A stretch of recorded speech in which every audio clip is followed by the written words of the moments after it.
Hey everybody, Director's Stake competitive updates for Season 12 by Gavin Winter, Blizzard Entertainment, August 16th, 2024. Hey all, Gavin Winter here from the Systems team. Hey Gavin, you've probably learned at this point that if I'm talking, I'm explaining topics in more detail than anyone asked for, and the tone will be at least slightly irreverent. You can expect more of that in today's Director's Stake. Let's go! This guy sounds cool. Everybody please tag Gavin in chat, Blizz Winter in chat, and say hello. Hey, Gavin. In Season 9, we talked about how we wanted to make each new competitive year a big event for the game, but we also mentioned that our mid-year patches would be bigger than others too. Over the past several months, our versus, player experience, and features teams have built several systems that are designed to improve our core gameplay experience for Season 12. Updates to avoid a teammate. Let's start with a feel-good feature that everyone will be excited about unless you're the avoided player, avoiding more players we don't like. Let's go. We talked about this feature in Developer Update earlier this year, but we've used that time to push this feature even further since then. The system now features 15, didn't say 10? 15 avoid slots? Okay, I mean, if this is a negotiation, let's make it 20. 15 avoid slots. Yeah, I don't think this... I'm just calling it. There's no way this feature is going to work in GM1 or GM2 if I don't want a 5-hour queue time. There are 15 players playing probably during a day, so... With two different types... that rating. With two different types of slots making up those 15. You have 3 pinned avoid slots. I like to call them priority avoids that allow you to permanently avoid a player. Imagine the drama. Unlike our old avoid slots, these pinned slots never time out. The other 12 recent avoid slots time out after 7 days, like in our previous system. I should make a channel point redemption. Please show your pinned avoid slots. Can you avoid friends? You can avoid friends. Oh, wait a second. Okay, they also use a priority system that takes many factors into account when determining whether an avoided player can be placed in a match with you. So this is how it's going to look like. 3 of them. Okay, so we have Angel Heal Bot. Understandable avoid. If this would have been Angel Support Bot, no. Hammer only. Probably Reinhardt 1 trick. Roll it with ball. Probably feeding with ball. So you don't want to play with a Reinhardt 1 trick, a ball 1 trick, and a Healbot 1 trick. Understandable. And then the recent ones. Here for the XP. Donuts for dinner. Garlic bread. Pie. Pineapple pizza. Okay. I see and your username is I'm the best. Okay. Understandable. For most of our players, these I still got even hungrier than this. I'm seeing a pattern. Yeah, I think you should unavoid donuts for dinner. In desperate cases, that could work. For most of our players, these recent avoid slots function the same as our previous avoid slots, effectively always preventing these players from being placed in your match. It is important to note that it's still possible to get players in recent avoid slots in your matches though. This can happen when you're at a very high rank or if you're in lower population regions during off hours. So the recent avoid slots, so the pinned ones, you'll never ever get them. Meanwhile here, under certain circumstances, you will probably you can get them in your team, but only if in some exceptional situations is what I'm getting out of this. But if you really want to play with somebody, then you just avoid like this. As queue time increases, we'll slowly begin ignoring players at the bottom of the recent list. You can reset the duration of each player in the recent list individually, sending back to the top of the recent list. Oh, so you can priority recent avoid.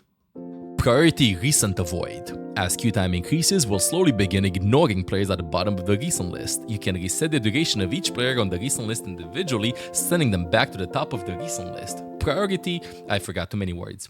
The new system also automatically replaces the player with the shortest duration on your recent list if the list is full, preventing you from having to micromanage the list. Okay, 15 avoid slots. I'm super curious how this will... Chat, I'm calling it. Definitely, if you want to play at 5 a.m., This will probably increase your queue times and stuff if you have like 15 players on a void list, or you're going to get some players in the avoid section over here in your team. I'm pretty sure of it.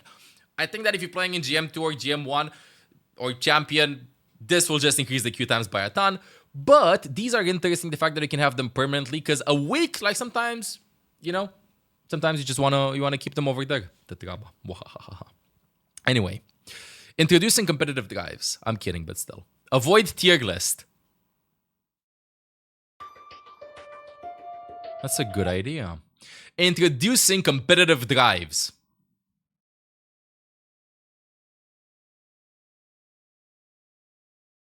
Yes, it says drives. Okay.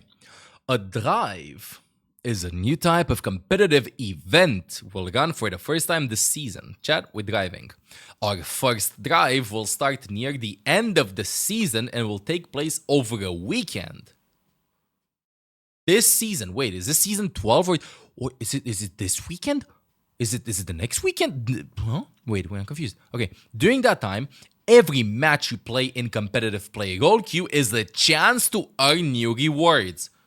So bonus XP stuff, but for competitive. This is the later in season 12. It is season 12. So not will start near the end of the season of season 12. Winter is saying, Gavin is saying here in chat, and will take place over a weekend. Okay, during that time, every match you play in competitive play gold queue is the chance to earn new rewards.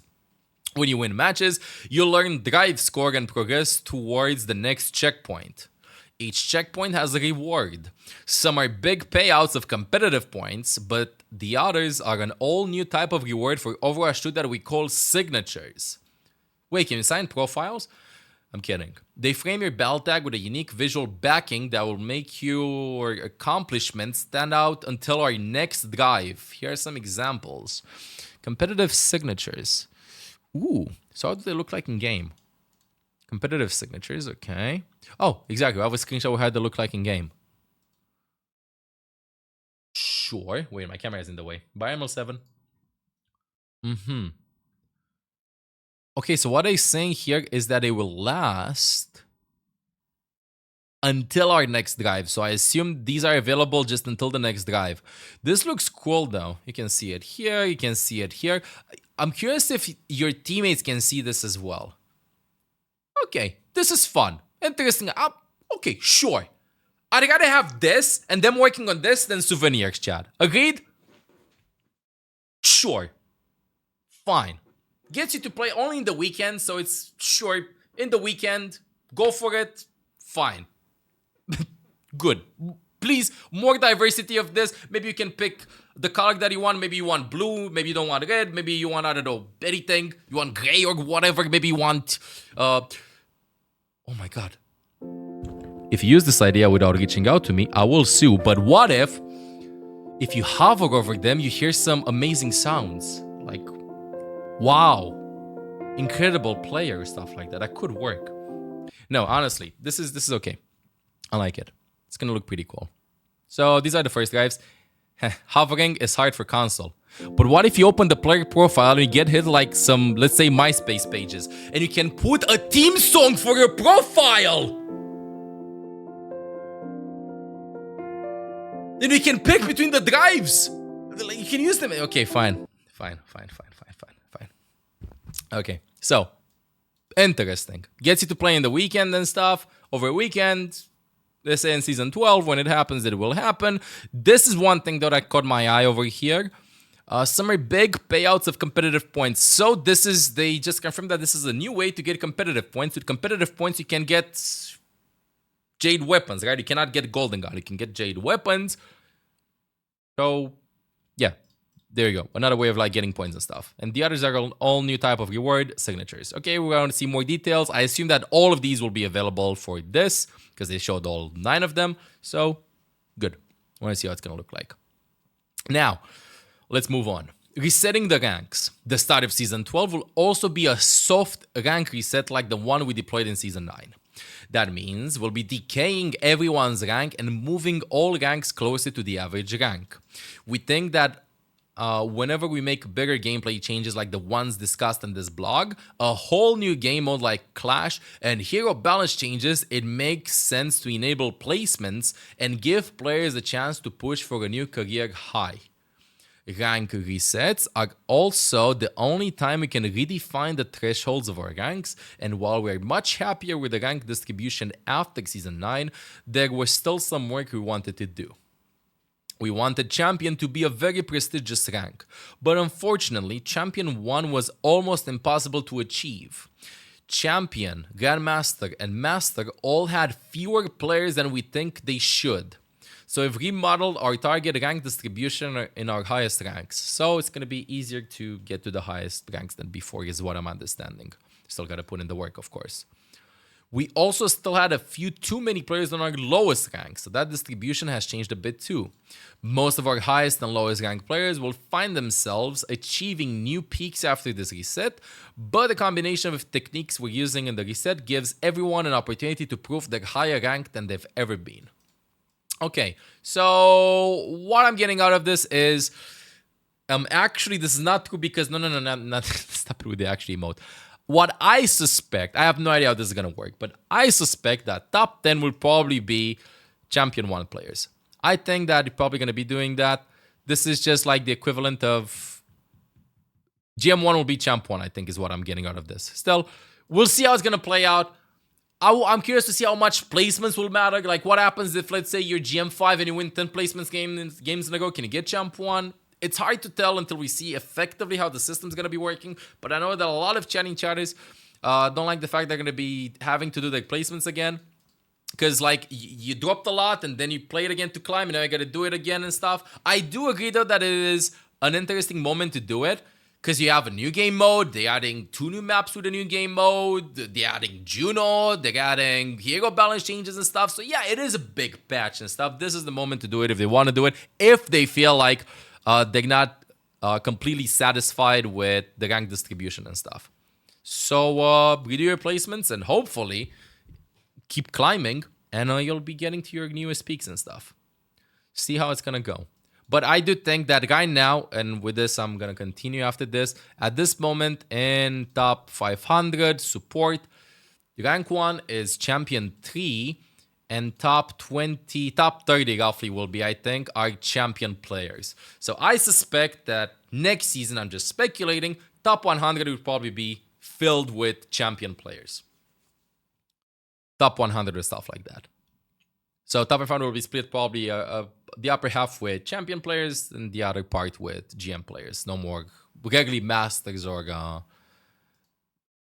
Diamond players in top 500. Maybe, at least towards the end of the season. But please, fix the Steam bug thingy, because if you log on Steam and in top 500, you yoink another spot over there on the leaderboard. And secondly, show the number in game. I really want to see the number in game. I feel like they're saying the ranks and stuff, but show the number in game for top 500 players because it creates hype instead of going like, they have a Champion 5 and a Champion 4 and they have a Masters 1. No. They have number 1 rank, they have number 3 rank, they have number 7 rank versus number 2, number 5, number 8. I think that's the way to go. I think that would be incredibly sick. Show the number in game at least in the beginning of the screen. That is just so much hype. Instead of going like imagine the reaction, you know? Oh my God, we have 1 Champion 4 player versus 1 Champion 3 player versus holy shit, it's rank 1 versus rank 2. Who's better? You know, like it creates a different storyline, in my opinion.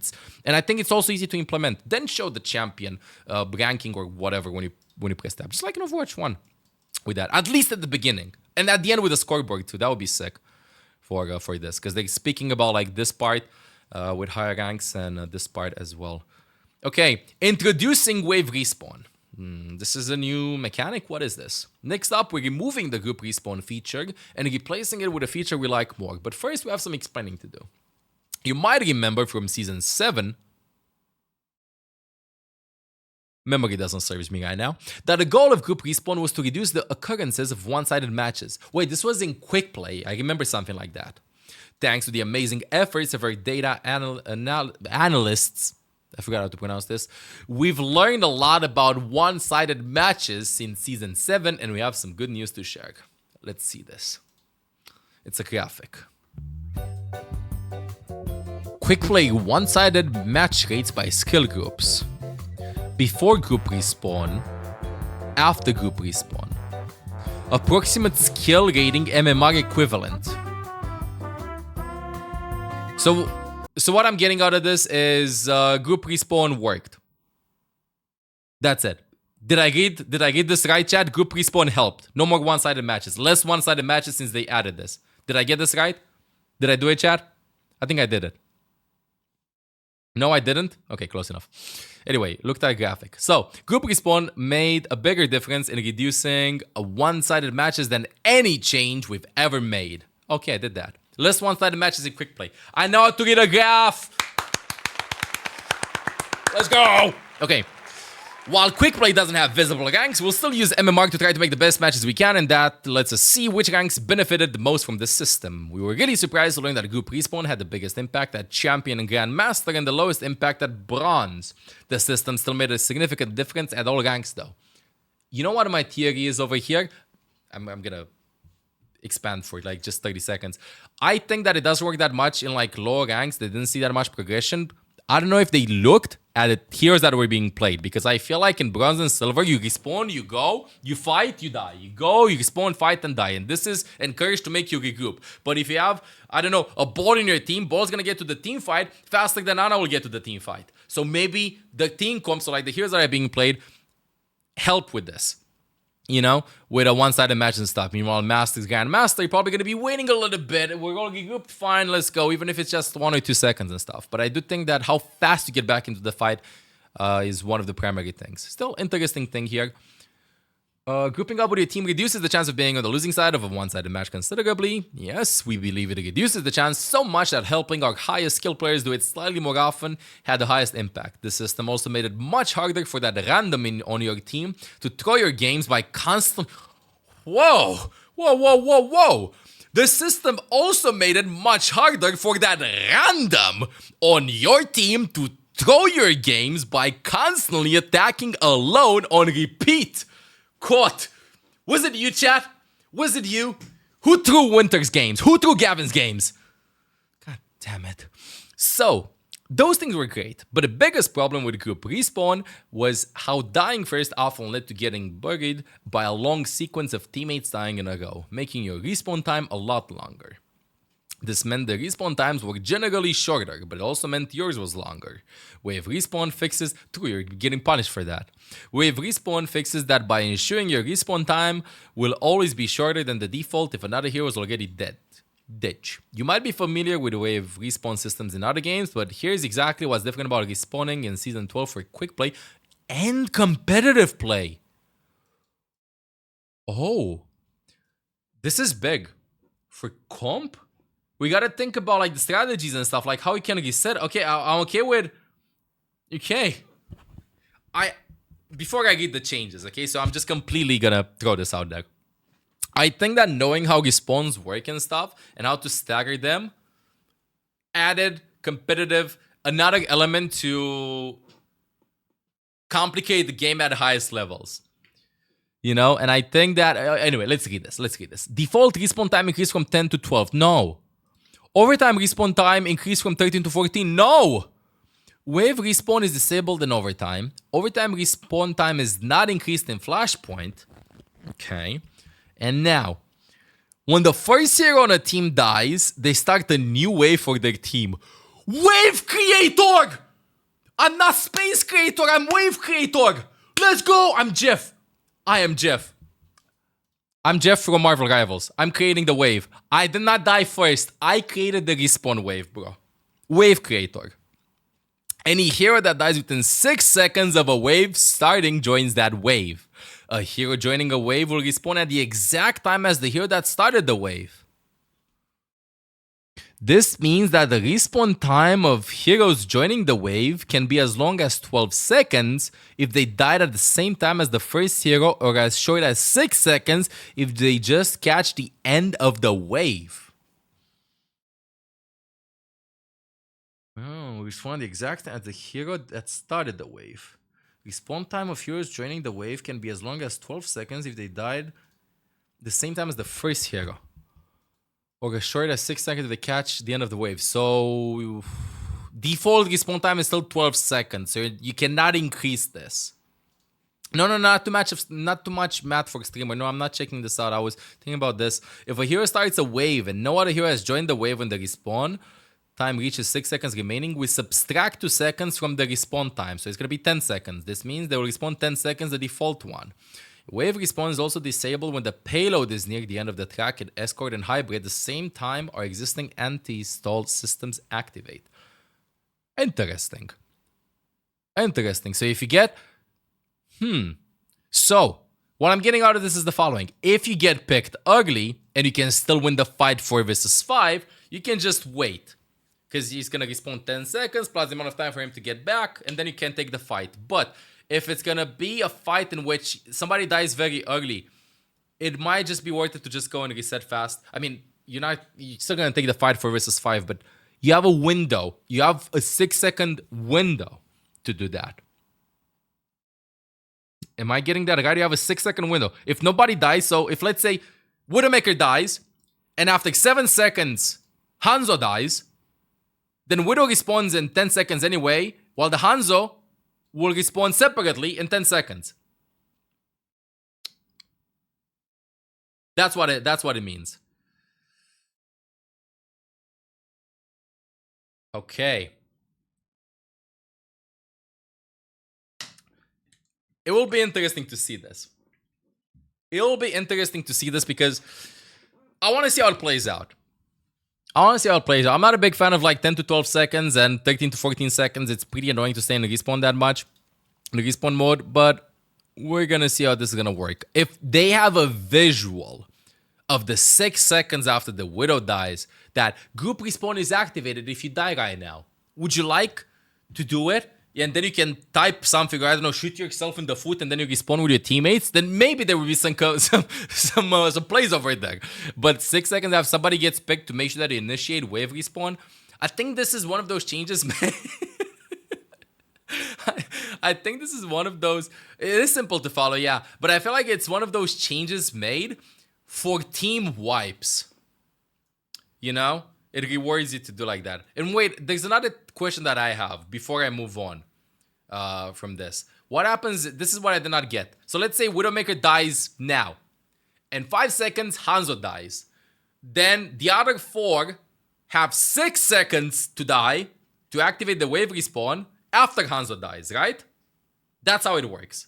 So like the last one, if the last one died within that 6-second interval, it just refreshes the 6 seconds. Is that what I'm getting? Still unalive button this time. It's 2 waves. Oh. So the respawn time starts at 10 if somebody dies. We're going to see how it plays out. You can have 2 waves going at the same time. That's what I was looking for. So it doesn't refresh it. You will just have 2 waves going at the same time. Whoa. Okay. I don't know about this being competitive. Until we play it and see how it feels, hard to say. But Overwatch is a game of seconds and every second matters and stuff. But right now, at least I have an excuse to say that I started the wave instead of I created space. Even though the default respawn time has gone up, we expect respawn times to be lower on average in Season 12 because respawning alone is the same as before and many heroes will be respawning in less than 10 seconds with their teammates. Understandable. Wait, so you're telling me that right now I'm gonna have possibly even less time to sip through my coffee if I die? Or take a sip from my water? I can't eat anymore because then I'm gonna get... Yeah? Oh no. Sometimes I did that on purpose. We like how these changes have led to more teamfights in our playtest, and we're excited for fewer one-sided matches and competitive play. Most importantly, though, we'll be listening to your feedback and monitoring the results of these changes to determine how we might improve respawning further in the future. Okay, before I move on to updates for Flashpoint, so TLDR, what this is gonna do, in theory, you're gonna play the game more. That's literally what it means. Play the game as in you're not going to be sitting there waiting to respawn. You should be able to play the game more, control your character a little bit more, because you have wave respawn. That's literally what it means. Or at least that's what they're expecting to happen. See how it's going to feel like, and I bet that there will be some strategies coming out of this. And competitive at least, with how you stagger people and stuff. You should see your team more often. That's a good way of putting it. It forces you to play together. because you can avoid them just after the game. Update for Flashpoint. Finally, we've noticed walking sims are a lot less popular these days. So we've added a speed boost to all spawn exits in Flashpoint. Thank you. Think of these like the boost pads in your favorite party racing game. Passing through them will give you a significant short-term speed boost that will help you get back to the point faster, so you'll be spending more time fighting and less time walking. Dealing damage or taking damage will immediately remove this buff, so even if combat occurs near spawn rooms, the speed buff won't have much of an impact. This boost also won't let you break the 75% increased movement speed cap, so if your hero has a speed boost effect, the sweatiest way to use it is to wait for the spawn door boost to wear off slightly first. Okay. If you stuck around through all my absurdity, thanks for reading and thanks for playing Overwatch 2. Let's make a great game. Cool. Pretty cool. I like this. I want to see how it's going to play out. Please, Ana needs this, Zenyatta needs this, and definitely Lucio after Symmetra TPs. I can probably see a lot of more Symmetra TPs out of spawn. See how fast it is. Gavin doesn't say how fast the speed boost thingy is, the speed boost pad. I suspect it's 30% or 40%, or I don't know, 20%, anything, just get back to the fight faster. So these changes are made with the intention to play the game more and stay spectating less. That's literally what it means. While this one, resetting the ranks, okay, just rank distribution, make sure that help you get your new ranks and stuff, keep on climbing and see more Champion 1 players and Champion 2 and stuff like that. Interesting, new rewards, they're gonna do this for the weekend. Will take place over a weekend in Season 12. Want to see it. Updates with a teammate. A little bit worried with queue times, but it seems that they've thought about this part. Interesting with the pinned avoids. And that's about it. This is a really good blog post. Can we get some claps in the chat for Blizz Winter? Good. Love it.